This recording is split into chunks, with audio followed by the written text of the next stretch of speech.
El año era 1985. En un rancho polvoriento a las afueras de San Luis Potosí, la familia Rojas vivía una existencia sencilla, marcada por el ritmo lento del campo. Adrián, el padre, era un hombre de manos callosas y mirada honesta. Su esposa, Elena, mantenía el hogar con una paz inquebrantable. Y Sofía, su hija de 7 años, era el sol que iluminaba sus días. Su casa, una estructura de adobe con techo de tejas rojas, era su refugio, aunque siempre había tenido un aire de melancolía, como si guardara un secreto silencioso bajo sus cimientos.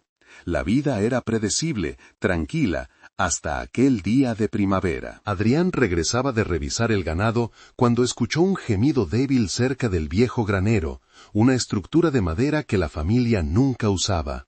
Al acercarse, encontró un pequeño bulto de piel rojiza, un cachorro de zorro. Estaba herido, con una pata atrapada bajo una tabla caída. Adrián, con la delicadeza que solo un hombre de campo conoce, liberó al animal. El zorro, exhausto y asustado, no intentó huir. Adrián lo envolvió en su camisa y lo llevó a casa. Elena, al verlo, frunció el ceño. Sabía que tener un animal salvaje en casa era un riesgo, pero la mirada suplicante de Sofía, que ya había bautizado al cachorro como Zorro, fue suficiente para convencerla. Decidieron curarlo y mantenerlo en secreto. Las semanas se convirtieron en meses. Zorro, contra todo pronóstico, se recuperó por completo y se integró a la dinámica familiar. Era un animal de costumbres, silencioso y observador. Su vínculo con Sofía era inquebrantable. Dormía a los pies de su cama y la seguía como una sombra. La casa, que antes parecía solo un lugar para vivir, se sintió por primera vez como un verdadero hogar, protegida por un guardián silencioso. Pero la naturaleza salvaje de Zorro nunca desapareció del todo. A medida que crecía, su instinto de protección se agudizó. Tenía una aversión particular a una zona del jardín trasero, justo al lado de la pared del granero, donde solía pasar horas olfateando y rascando la tierra. Era un comportamiento extraño que la familia Rojas atribuía simplemente a su naturaleza. Pasaron 5 años. Zorro era ahora un zorro adulto, majestuoso y parte esencial de la familia. La vida seguía siendo tranquila, pero la obsesión de Zorro por el rincón del jardín se había intensificado. Una tarde, mientras el sol se ponía, Zorro rasgó la tierra con una ferocidad inusual. Sofía, ahora una adolescente de 12 años, lo observó con curiosidad. La tierra, movida por el animal, reveló un borde metálico oxidado. Intrigada, Sofía tomó una pala y con cuidado desenterró una pequeña caja de metal, pesada y corroída por el tiempo. La caja no tenía cerradura, solo un mecanismo de apertura simple, pero estaba sellada con óxido. Sofía corrió a mostrarle el hallazgo a su padre. Adrián y Elena examinaron la caja en la mesa de la cocina, bajo la luz de una lámpara de queroseno. Con un cincel y mucho esfuerzo, lograron abrirla. Dentro, envueltos en un paño de lino amarillento, encontraron solo 2 objetos. Una llave antigua de latón con una cabeza ornamentada, y una fotografía en blanco y negro descolorida. La foto mostraba a 2 hombres. Uno era un hombre mayor, de aspecto formal, que Adrián no reconoció. El otro, sin embargo, era inconfundible. Un joven don Fernando, el vecino más respetado de la comunidad, de pie junto al hombre mayor, con una expresión tensa y forzada. El misterio se había profundizado. ¿Qué conexión tenía don Fernando con esta caja enterrada y con el hombre desconocido? Adrián pasó los días siguientes investigando en el pueblo. Descubrió que el hombre mayor en la foto era don Elías, un inventor excéntrico que había sido el propietario original de su rancho en la década de 1940. Don Elías era conocido por trabajar en un prototipo revolucionario en el granero, y su muerte, décadas atrás, había sido declarada un accidente, aunque los rumores de un robo fallido y una pelea nunca se acallaron. La tierra había pasado a manos de un pariente lejano, de quien Adrián la compró. Pero el nombre de don Fernando nunca apareció en los documentos de propiedad, a pesar de su cercanía con don Elías. Adrián sintió un escalofrío. La casa, el granero, el zorro y ahora don Fernando, Todo parecía estar conectado por un hilo invisible de secretos. Días después, don Fernando, un hombre de unos 60 años, alto y de modales impecables, se presentó en el rancho. Su visita fue inusual. Habló de cosechas, del clima, y luego, con una sonrisa forzada, preguntó a Adrián si alguna vez había considerado vender la propiedad. «Es una tierra valiosa», dijo, mientras sus ojos inquietos se desviaban constantemente hacia el viejo granero. Adrián se mantuvo en calma, negando la oferta. Don Fernando insistió, ofreciendo una suma ridículamente alta. La alarma de Adrián se disparó. El interés repentino y obsesivo de don Fernando no era por la tierra, era por algo que estaba dentro o debajo de ella, algo que Zorro había comenzado a desenterrar. Esa misma noche, la luna brillaba sobre el rancho. La familia Rojas dormía, pero Zorro estaba despierto. El zorro se levantó de los pies de Sofía y se deslizó sigilosamente fuera de la casa. Escuchó un crujido sutil, un sonido que no pertenecía a la noche. Don Fernando, vestido de oscuro, se acercaba al granero. Llevaba una linterna y un pequeño juego de herramientas. Estaba buscando el prototipo del inventor, creyendo que aún estaba escondido en el granero, el lugar que él había registrado apresuradamente décadas atrás después de su crimen.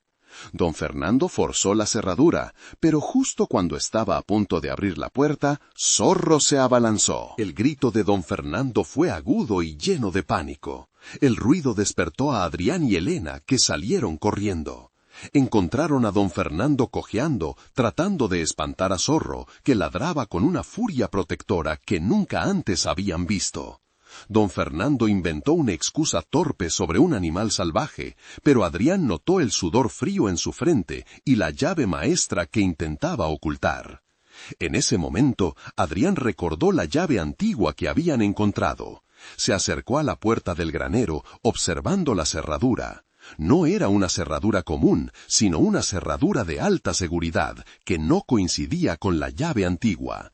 Pero Adrián notó algo más, un pequeño orificio casi invisible en el marco de la puerta. Adrián regresó a la casa y tomó la llave de latón de la caja. Volvió al granero y en lugar de intentar abrir la cerradura principal, insertó la llave en el pequeño orificio del marco.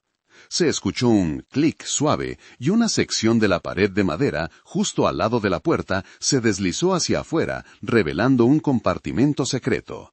Dentro no había un prototipo, sino un grueso libro encuadernado en cuero, el libro Razón de don Elías.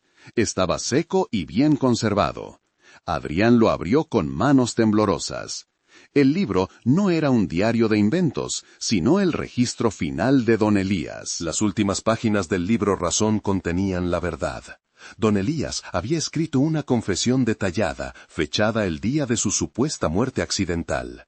Revelaba que don Fernando, su supuesto socio, lo había atacado, no por el prototipo, sino por los títulos de propiedad del rancho que don Fernando codiciaba. Don Elías había logrado esconder el libro y la llave, pero don Fernando, creyéndolo muerto, había manipulado la escena para que pareciera un accidente. La caja metálica, enterrada en el jardín, había sido el plan de contingencia de la esposa de don Elías, una pista dejada para quien la encontrara. El zorro, con su agudo sentido del olfato, había sido atraído por el débil olor de la caja, que contenía un pequeño trozo de tela del inventor, enterrada con ella. Zorro no rascaba la tierra por instinto, sino por la memoria de un aroma que su naturaleza le decía que debía proteger. El prototipo nunca había sido lo importante para don Fernando. Era la tierra. El libro probaba que la venta a la familia de Adrián, aunque legal en apariencia, se basaba en un título de propiedad fraudulento. Don Fernando, al no poder encontrar el libro o los títulos originales, había pasado décadas vigilando el rancho, esperando el momento de reclamarlo o comprarlo a bajo precio. Su intento nocturno de entrar en el granero era la última jugada de un hombre desesperado por asegurar su patrimonio robado. Pero el animal que la familia Rojas había salvado se había convertido en el guardián de una verdad que llevaba más de 40 años enterrada. Zorro, sin saberlo, había impedido que don Fernando recuperara el control de la propiedad y, peor aún, había evitado un posible ataque violento contra Adrián. A la mañana siguiente, con el libro Razón como prueba irrefutable, Adrián se dirigió a las autoridades. La confesión de don Elías y la evidencia del fraude de propiedad fueron suficientes para iniciar una investigación. Don Fernando fue confrontado. Al verse acorralado por la verdad desenterrada por el zorro, se derrumbó y confesó su crimen de décadas. El hombre que la comunidad respetaba resultó ser un asesino y un ladrón de tierras. La justicia, aunque lenta, finalmente había llegado al rancho. La familia Rojas no solo estaba a salvo de la avaricia de don Fernando, sino que sus títulos de propiedad fueron finalmente confirmados, ahora libres de cualquier sombra legal. El rancho era legítimamente suyo. Sofía entendió, sin necesidad de muchas palabras, la magnitud de lo que había ocurrido. Zorro no era solo su mascota, era el catalizador de la verdad, el que había roto el ciclo de la injusticia. El animal que habían salvado de una muerte segura había devuelto el favor de la manera más increíble, no con fuerza bruta, sino con la persistencia de su instinto, guiado por un olor olvidado. El rancho, que antes parecía guardar un secreto melancólico, ahora respiraba con una nueva paz. La familia Rojas se sintió más unida que nunca, unida por la lealtad de un animal salvaje y la revelación de una verdad histórica. El viejo granero, el epicentro del misterio, fue renovado y se convirtió en un estudio para Sofía. El compartimento secreto fue preservado como un recordatorio silencioso de la historia. La llave de latón y el libro razón se guardaron bajo llave, no como tesoros, sino como símbolos de la justicia que prevaleció. La familia Rojas continuó su vida en el rancho, pero con una nueva conciencia. Su hogar era más que paredes y tierra. Era el escenario de un drama que había esperado décadas para ser resuelto. Y el héroe de esa historia, el guardián de su destino, era un zorro. La historia de Zorro y la familia Rojas se convirtió en una leyenda local, un testimonio de que la lealtad puede venir en las formas más inesperadas, y que, a veces, los animales son capaces de desenterrar verdades que la humanidad ha intentado enterrar. El zorro que salvaron no solo protegió a la familia de un peligro presente, sino que también aseguró su futuro, revelando que su simple hogar en el rancho era de hecho un tesoro que valía la pena matar. Y todo gracias al instinto de un zorro, el guardián silencioso de la verdad. Fin.